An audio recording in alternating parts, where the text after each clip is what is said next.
I always tell my students, or sometimes I trick them and I ask them this question and I say, what do you think is a good battery? Most people would say the battery that has a higher energy density, storing more energy per weight or volume, or the battery that lasts longer, which is the lifetime or the cycle life. But I think it is a tricky question because it really depends on the application. So if you think about it, we have batteries in pretty much every part of our lives, from your phone, your laptop, your earbuds. So we would like to make our trucks electric, we would like to make our planes electric, we would like to have more batteries in our satellites. When batteries are doing their job, we don't notice them at all. For most of us, batteries seem to lack object permanence. When they are dead and inconvenience us, they exist. Otherwise, we forget they're there at all. But for the Laboratory for Material Properties and Structures, affectionately called LMAPS, at the University of South Carolina, batteries are a full-time preoccupation. This group of undergrad and graduate students work to understand the chemical and material properties of batteries to answer the question, how can we make better, safer batteries today for the energy needs of tomorrow?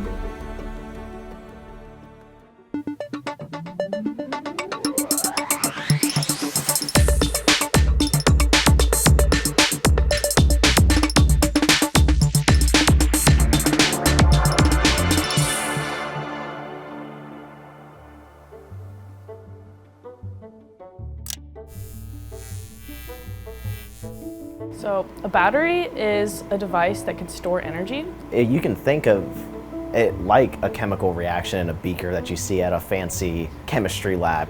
In its simplest form, a battery works by converting the energy from a chemical reaction into electricity. Imagine multiple sheets that are all rolled with each other like a Swiss roll. There are 3 primary rolls. One is the cathode, then it's followed by a separator, and then it's the anode. And these are just Swiss rolled in a simple way. So we have our cathode, which is positive, and our anode that is negative. So the energy is really stored within the battery, but the electrons are being pushed by that chemical reaction, and we're using those flowing electrons as a way for us to have electricity. As the electrons flow from the cathode to the anode, a battery is charged. Electrons are pulled away from their cozy atomic homes and deposited on the opposite side of the separator.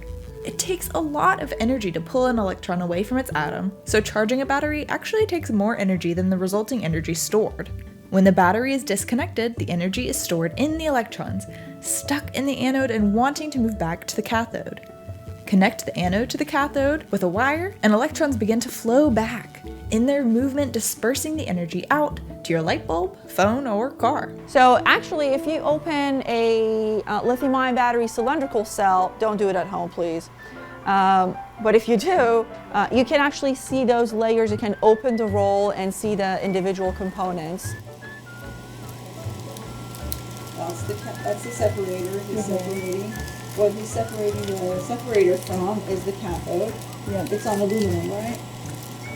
And that's the cathode, which is double side coated, but the substrate is aluminum, so you can actually see the aluminum foil. Okay. So that's graphite on copper. This is NMC on aluminum, and these two are the separators that are helping the Swiss roll to not have any shorts.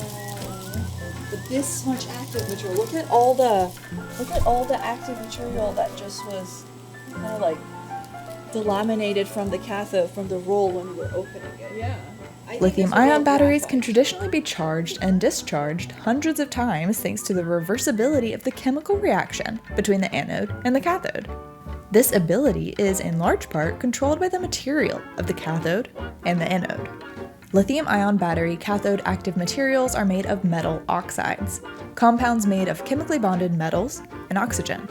The different metals vary in cost, energy density, and thermal stability. So far, very successfully, the majority of lithium-ion batteries that we use in our smartphones, in our EVs, in our portable electronics, they use specific elements in their cathode material that involve nickel, cobalt, and manganese. Maybe 20 years ago, that was not a concern because the demand was not as high.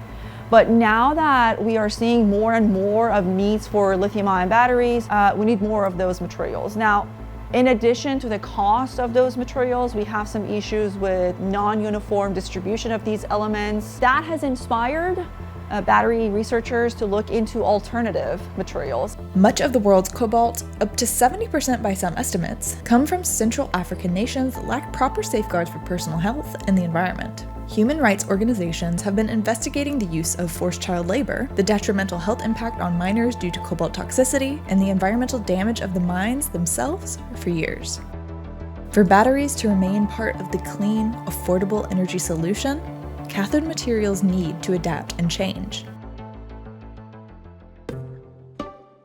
So lithium iron phosphate, we shorten it to LFP, or lithium manganese iron phosphate, shortened to LMFP. We're looking into alternative cathode materials that kind of like stay away from all those cost and access issues. But what makes LFP and LMFP batteries special and competitive with traditional lithium-ion based batteries? One, it's very stable cycle over cycle, so charging, discharging, it's pretty stable compared to the traditional batteries. That also makes LFP batteries cheaper, and they are also safer compared to other lithium-ion batteries. In normal battery functioning, there is a little bit of heat generation, but compared to a chemical reaction you have in a beaker, it's much less because most of the energy is being used to move the electron and ions around. However, when you get into unusual conditions with the battery, like let's say it's in a really hot environment, or you have like irreversible reactions going on inside the battery, those can start to generate heat or form structures in the battery that can lead to a short. And that short basically releases all the energy very fast. And that's where the danger comes in, because once the heat generation starts, the electrolyte becomes a gas and degrades into methane, hydrogen, flammable things, and it basically becomes its own self-powered explosion. So basically the difference between LFP and the traditional lithium transition metal oxides that are in older batteries, the main difference in terms of the heat generation is that the LFP is significantly lower. So if you have a short happen, you're less likely to form all those explosive gases. The LMAPS at USC looks at batteries all the way from the highest level we can see with our eyes, down to the molecular level, and even down to atomic structures that need to be visualized through electrochemical graphs. Looking at the atomic structures of battery materials can tell us a lot about what ideal proportions of metals in a battery might look like.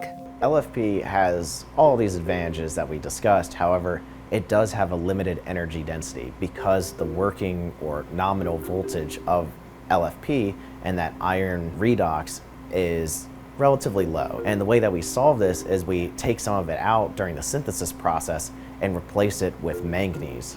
And manganese has a much higher working voltage compared to iron. So since we've increased the overall or the average working voltage, you get a much higher energy density from that. In the lab, the researchers take lithium iron phosphate battery with a certain proportion of phosphate and iron, say 50% phosphate and 50% iron, and they will examine its crystalline structure before any charge has been added to the battery. They will then run charge through the battery and discharge it maybe 100 times and examine its structure again. We've done exactly that. Changes in the molecular structure as the battery is charged and discharged can have a huge impact on the battery's effectiveness.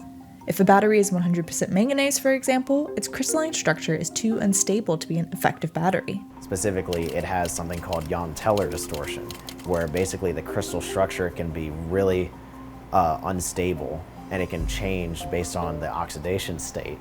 The bond links basically change, and that causes stress in the crystal structure, and that basically causes the crystal structure to crack and separate. And when that happens, you lose a lot of capacity in the battery instantly. Once it's separated, it's gone. So trying to engineer your way around that and optimize the LMFP so you can maintain the same reversibility that we see with LFP while getting that higher energy density is really important. And that can provide information to other researchers, industry, on what an optimal solution may be for applying LMFP. Studied together, these elements will lead the USC team to identifying the best combination of cathode, anode, and electrolyte material to make an ideal battery for a variety of energy solutions, from electric cars to grid-level energy storage. What I really like about batteries is their complexity. They look like a black box, and obviously materials change their properties, the way they behave as they get under operational conditions. So a material that is sitting on a desk behaves differently than a material that is working in a battery. And that continuous change of materials properties and structures, which comes from the name of the lab, in a black box so-called battery is just so fascinating. I think just the fact that batteries are so important to everyday life and that we rely on them so much and their uses are just expanding, that's something that's exciting, is that like, oh, I'm doing research on LFP batteries. Well, I can see that LFP batteries are being used for EVs, so I can see where the direct applications. I think that's really cool. And given that it has been studied for so many years and it still has so many unknowns, I think that's what inspires us to focus on batteries. Everyone is interested and wants to know how can we improve batteries so that benefit to society for these future applications. I'm hoping that our research can help answer some questions that are out there, and through that maybe help making better batteries. Today, batteries are the fastest growing energy technology on the market. And as the world works to turn to cleaner energy solutions, our need for batteries will continue to skyrocket. Work done by professors and students at the University of South Carolina Molinaroli College of Engineering and Computing have had an indelible impact on the diversification of materials and chemistries that make effective batteries. LMAPS discoveries in LFP and LMFP are changing the landscape of batteries today and working to energize the future. We are Gamecocks. We are game changers.